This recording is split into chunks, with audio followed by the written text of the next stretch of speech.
Hello everybody, Floppy Hat Photos back here again for another Idiot's Guide to Marathon Training. And today is Thursday the 25th of 2015, and it's a wonderful, beautiful day. It stormed all night long, rained like hell, I think about 3 inches I heard. Went out for my last run of my 541 day long run streak. And today's little video is going to be, talking about accepting and coming to terms with disappointment and failed goals. I had set a goal of when I started run streaking on January 1st, 2014. I had wanted to run for 30 days in a row is what my goal was. I got the end of 30 days, what's 31, what's 35, what's 40, so on and so forth. And then somewhere around July, I think it was, I decided to set a goal of trying to run streak for the rest of my life. And with that goal that I set out to do, I knew it was a far-fetched goal. I knew it was going to be one that's going to be super hard to reach. And I thought, what the hell? Here's the best part of the goal. I knew I would never set a world record.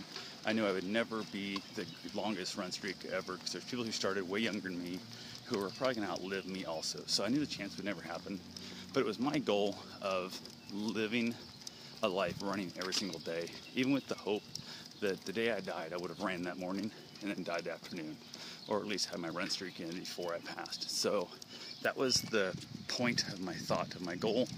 And today will be the last day of that run streak, because I'm getting ready to go home, get showered, get cleaned up, head over to surgery, where I'm going to have all 10 toenails cut off. And I'm going to have 3 days, can't even put shoes on, not supposed to be on my feet at all, feet elevated, all that good stuff. So with those 3 days out, and they talk like 2 weeks of before I make recovery enough, they recommend me to run. I'll probably be running hopefully for 2 weeks, but if not, oh well, life goes on. So once the run streak dies at 1 day or 2 weeks, it really makes no difference there, in my opinion. So it's one of those things that a lot of people out there have they put no emphasis, no power, no belief in the run streak. They're like, oh, it's nothing, anybody could do that. I was even told that it makes no difference at all, because it only requires 1 mile in order to do it, even though my average has been way more than a mile a day. Been more like 5 miles a day average, I believe, somewhere in there.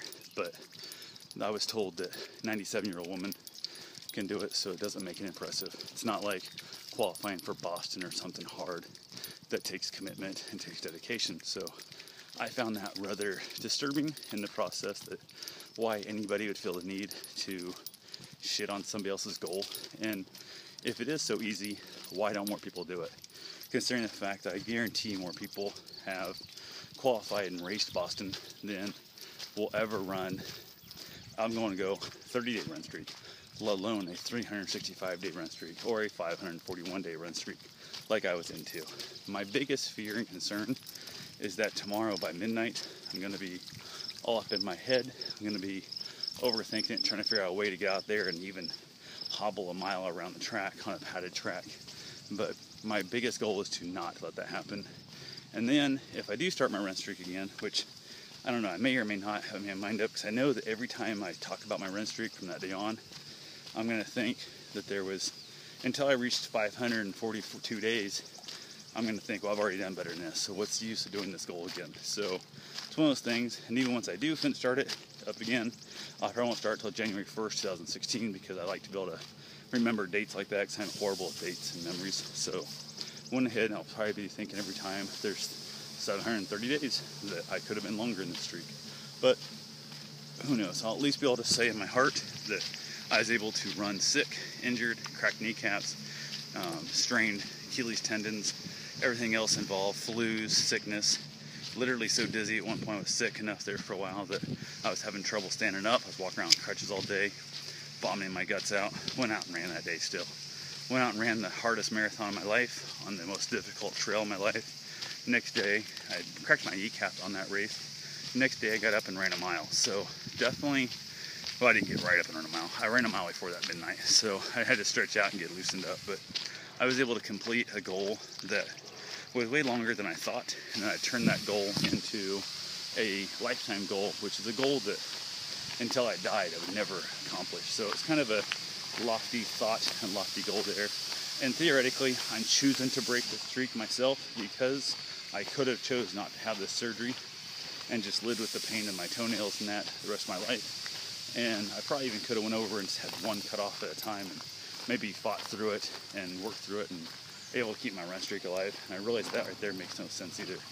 But the biggest thing I guess I have to take out of this, I want to encourage you guys, if you set a goal, and whether that goal be run a mile a day, whether that goal be run a 12-minute mile, whether that goal be qualify for Boston, whatever that goal is, don't let anybody else tell you your goal is stupid or your goal is worthless because other people can do it. Because unless you're the most elite runner in the world, have done something nobody else ever done, every goal has been able to be accomplished by somebody else out there. So don't let somebody else shit on your goal. Don't let somebody else shit on your dream. And when you're realizing that your goal and your dream is coming to an end, try and find a new goal and a new dream. Because even though this goal ends, doesn't mean that my running's going to end. Doesn't mean any kind of stuff. It's just one of those little things that I really got great pride out of bragging about. The fact of running, every day for 541 days now. And I was basically had also somebody else tell me, well, that's just a stupid reason to do it, just so you can brag about it. I'm like, it's not the only reason I do it. I do it because I enjoy it. I do it because it gives me a sense of accomplishment, a sense of self, and a sense of the ability that I'm doing something that most people in the world will never do. I ran a marathon, which is something most people will never do. I'm going to run a 50-miler coming up here in September. Again, something even fewer people do. So we always do things that makes us feel a little special, regardless of what that is. And feeling special is not a bad thing to have. But allowing other people to take away your feelingness of special, your feelingness of accomplishment, that's where you can really get a defeatist attitude, and you cannot allow yourself to be brought down by others and their opinions. So I'm choosing to ignore the fact that everybody else is telling me I should or shouldn't do this, or what I've done is no big deal, it's not important, it's not impressive, because I know it is. I know it's a difficult thing I've done that, again, I may decide to do again, or I may decide to start a whole new goal, and who knows, I may decide to qualify for Boston, which is going to suck. They're talking for 2017. They're going to lower the times by 5 minutes again. So that's going to be that much more difficult for me to actually accomplish and be able to reach. But considering the fact that I'm able to reach every other goal I've set out like this when it comes to running, there's really no reason why I can't accomplish this goal as well. So I just got to figure out what goal it is I want to find, what goal it is I want to set, what goal it is I want to accomplish. So another thing that kind of sucks with the run streak ending today, technically I guess tomorrow, is Coach Jeff podcast also does a Run for the Sun podcast, and with that it's a Run for the Sun challenge on his Coach Jeff running podcast, and it's actually a run every single day of this month, and they give away awards. I ran on a 200 plus miles, I believe it was, last year during this month, and 2 full marathons included in there. And this year I was hoping to be top 3 or at least top 5 of everybody in the world that was competing in this. And when I realized I was supposed to have surgery a week ago, Friday, I had cut my mileage back knowing I was not going to be able to accomplish the top 5. And then I got pushed back to 25th, so there's a chance I might have been able to run more miles and be up near the top of the pack. But considering the fact I can't run every day this month, don't matter if I run 1,000 miles, I'm not going to win that contest because I'm not going to be able to finish it and complete it.